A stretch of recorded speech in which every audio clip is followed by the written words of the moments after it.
For my freestyle artifact project, I chose one of Edra Soto's artwork interpretations of Puerto Rican migration, which you'll see later on. The history of Puerto Rican migration. They became a U.S. territory after the Spanish American War in 1898 when Spain surrendered the island to the United States.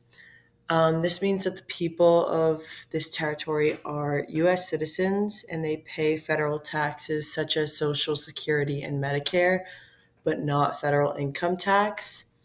They can also travel freely within the United States. One difference is that Puerto Rico has a governor and they don't vote in the U.S. elections and have a different political situation.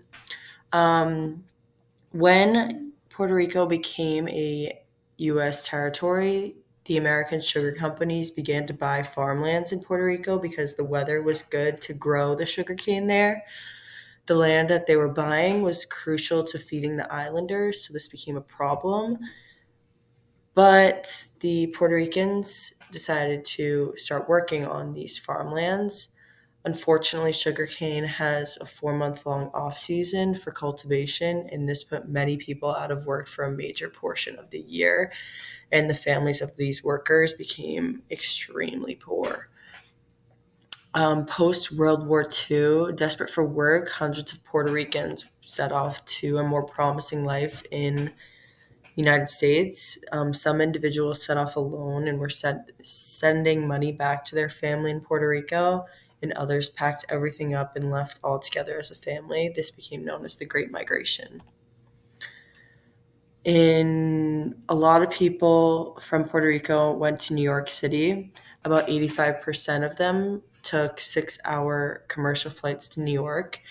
And in the city, Puerto Rican population escalated from 70,000 to 900,000 between the 1940s and 1960s. The Puerto Ricans began to grow communities by opening bodegas, which were small grocery stores that would have like delis and just sell the necessities.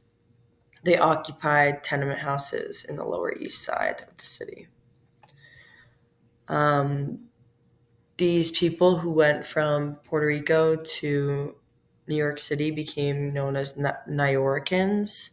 And in the 1960s, the civil rights movement in New York City caused for loud clamor for racial and social justice that gave a voice to this new generation of Puerto Ricans in New York, known as Nuyorican. On March 1st, 1964, over 1,800 Puerto Ricans protested on the Brooklyn Bridge, and they walked in complete silence from the City Hall in Manhattan to the Board of Education offices. This journey was sponsored by the National Association for Puerto Rican Civil Rights, and the march was to demand for improved education facilities for Puerto Rican communities in New York City and also back home in Puerto Rico. Um, Not only did they go to New York City, but they also set out for life in Chicago. These big cities were looking for people to work in different industries, so that's what they were doing. In the 1940s, the first governor of Puerto Rico developed an operation called Operation Bootstrap, which was designed to open more opportunities for the citizens in Puerto Rico and also the citizens who were migrating to the United States. And many Puerto Ricans came to Chicago to seek employment in the steel industry because that was what was hiring at the time. When they first arrived in Chicago, they lived on Division Street and were met with violence, drug activity, and poverty. So life was still hard for them here in the States, but at least they were employed. And in 1966, there was a riot in Puerto Rican neighborhoods after a youth member had been shot by a police officer. And in this riot, um, two died and then 15 cops were hurt. And I think 3,000 people were just like rioting in the streets of these neighborhoods. The person who I decided to do my freestyle artifact project on is Edra Soto, and one of her pieces, which I will explain in a later slide, but she was born in Coupé, Puerto Rico. Her father worked for an insurance company and was a member of the Air Force, and her mother stayed at home, took care of the kids, but she had a home nursery business, a ceramic business, and made wedding cakes on the side. So these were parents that were occupying multiple jobs to keep their family out of poverty, and still they were not high class members of society. Soto was a commercial artist early on in her life, and her parents encouraged her to seek higher education in the States because it was her dream to become a freelance artist. She set out for Chicago in 1998 at the age of 27 by herself. When she arrived at Chicago, she supported herself by working at public school and then moved on to working at a charter school. And that taught her many valuable lessons about people in these communities and just art in general and teaching. After 10 years of teaching in high school, she moved to the School of Art Institute of Chicago, and her visibility as an artist increased. And now she lives her dream of being an art freelancer. The artifact that I chose was her decade of graft, and this is what graft is. So she created graft in 2013, which is an artistic interpretation of migration. She takes elements from her life back in Puerto Rico and turns them into pieces of cultural fusion.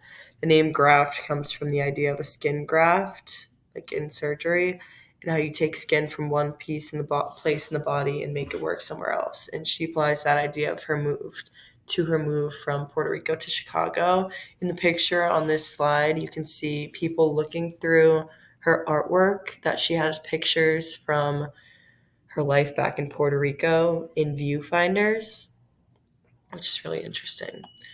So the specific artifact that I chose was El Destino, which means destination, and this was her 10-year project. Um, and it was created after her first model of graft. When she was walking in her hometown neighborhood in Puerto Rico, she started to notice like repetitive architecture. Her motif was the residential cultural value that cultivated her and the lives of people that live in Puerto Rico still, and just how she was grown up. The particular piece in Chicago replicates patterns that were found on cast iron fences outside of family homes in Puerto Rico, which you can see up close here. She uses recycled materials, so she doesn't have anything left over. The value, I want to talk about the value of creating art, especially in this sense to represent migration. By creating this piece of art, Edra Soto was able to capture the culture of what got her to where she is now, and just how migration is such a bittersweet thing, and you're entering like a new, unpromised land in hopes of achieving more than what your home could give you. Leaving somewhere is so hard, and I couldn't imagine like the amount of um, guilt that she must feel, as well as just like the guilt she must feel for being able to succeed.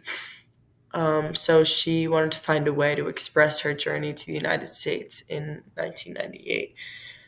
She asked herself, how can I represent this condition of constantly going back and forth with like emotions of leaving and just like being successful on her own? So she transplanted her memories of Puerto Rico to Chicago. In conclusion, migration comes with a lot of grief and loss. And when asked how she deals with that, Edra Soto says, when you feel grief, I think you have to do things to either finish it or deal with it. She continues on by saying, I think a way I deal with it is through my work. It's a very direct expression that allows me to express myself in the most basic way. Edra Soto has been implementing aspects of Puerto Rican culture in her artwork for over a decade now. By incorporating history of migration into modern day art, it helps other migrants feel more seen, but educates U.S. natives like me on the journey and dedication it takes to uplift and move somewhere unfamiliar. And then down below, you can see the whole entire El Destino project and just how she was able to create that and add factors of her history back in Puerto Rico to her art in Chicago. Thank you for watching. I hope you learned something.